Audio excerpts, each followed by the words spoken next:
We decided to do our video on cancer because we all knew a family member that had it. We know how effective it is and how common it is nowadays.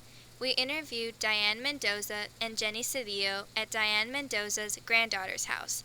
And since Belinda Rodriguez lives in Dallas, her niece had to FaceTime her and record the conversation.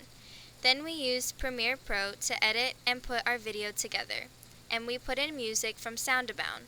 We also gathered pictures of our families and incorporated them within the video.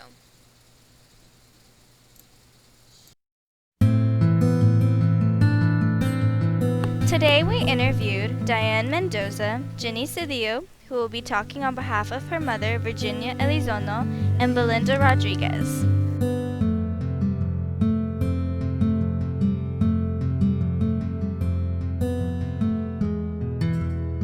I had just turned 62 when I found out I had breast cancer. What age was my mom when she first had cancer? Was first diagnosed? She was 48 years old. I was actually 16 years old. I was a sophomore in high school. I was 17 years old and I was a senior in high school.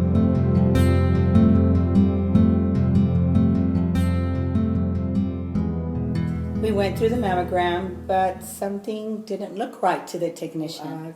Doctor called me the very next day that the results were there. She said, I never do this by phone, but I'm concerned. I need for you to go in and have a biopsy. There's a shadow, and we need to know what's going on. So the biopsy was ordered for the very next day. I went to a center called the Austin Diagnostic Center, went through that biopsy, and by the end of the day I got a phone call. And it was positive. I had breast cancer. I will tell you that when I closed the phone, both times I think my knees buckled. I was in my office. My staff, had a wonderful staffer who had been with me for many years. She took one look at me and said, what's wrong? And I collapsed on the floor. From what I recall, she actually felt a lump in her right breast. And because she felt a lump, that warranted a reason to go and see her. I think because I was young and my siblings and we grew up in a single parent household. I was actually very scared because we didn't grow up with our father and all we had was our mother. So I know I was very scared. Very scared. I recall she was crying, she was upset, but she also knew she had to get through this. She had to survive because there was 5 of us, and let's see, my youngest brother would have been in 7th grade, so she still had a family she needed to be there for. Prognosis was long. I had a lump in my throat, and when I went to go see my uncle, he was my mom's cousin, he said it was a buildup of calcium. So 6 months later, I went back and I had a second lump on the other side of my neck, and that's when he decided to do a biopsy. So I was in high school, and my parents didn't want me to know that I had cancer. Initially, they didn't want me to know. I found out when my uncle said we needed to go to Houston to MD Anderson.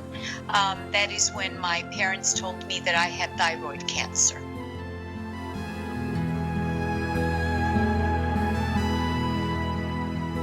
The very next day, it was an emergency appointment. Dr. Askew said this has to be operated and as soon as possible. So the surgery, I think I saw Dr. Askew on Wednesday, and again your mother was with me holding my hand.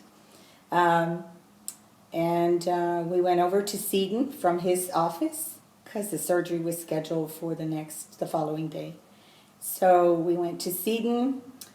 All that day I did lab work, and the operation was scheduled for Friday.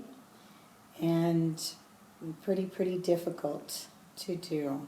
She actually had a mastectomy.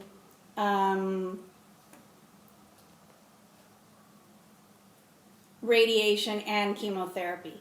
So when they removed the tumor, they weren't able to remove it all. It was still in her lymph nodes, is what I remember, and because of that, she still needed radiation, and of course she took an oral form of chemotherapy. I had to have my thyroids completely removed, and then I would have to have radiation, periodic treatments of radiation for the next year.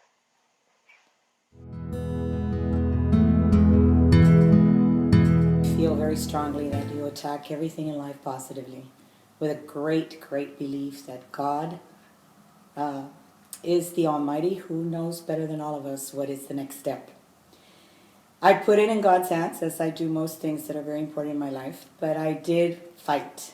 Part of it was staying busy, staying focused, and being positive. I think my siblings, seeing how strong my mom was, the thing I remember, I knew she had cancer, but she never acted as if she was living with cancer.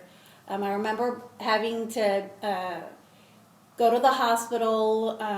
We were all there while she was having the surgery. But coming out of it, I mean, you never would have thought, she was a patient with breast cancer.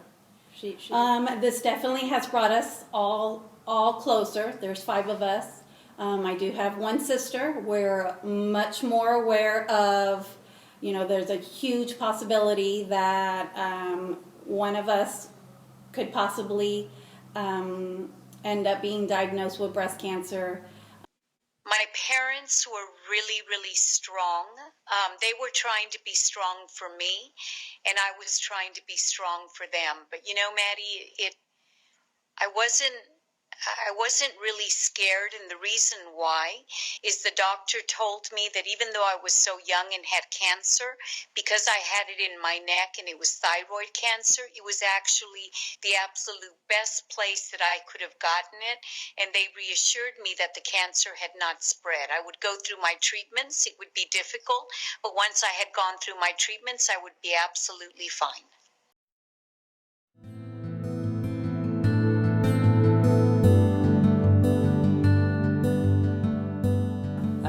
Basically now, we do an annual health fair at the company I work for now. I'm here in San Antonio, and we do a wellness fair, and I do all of that.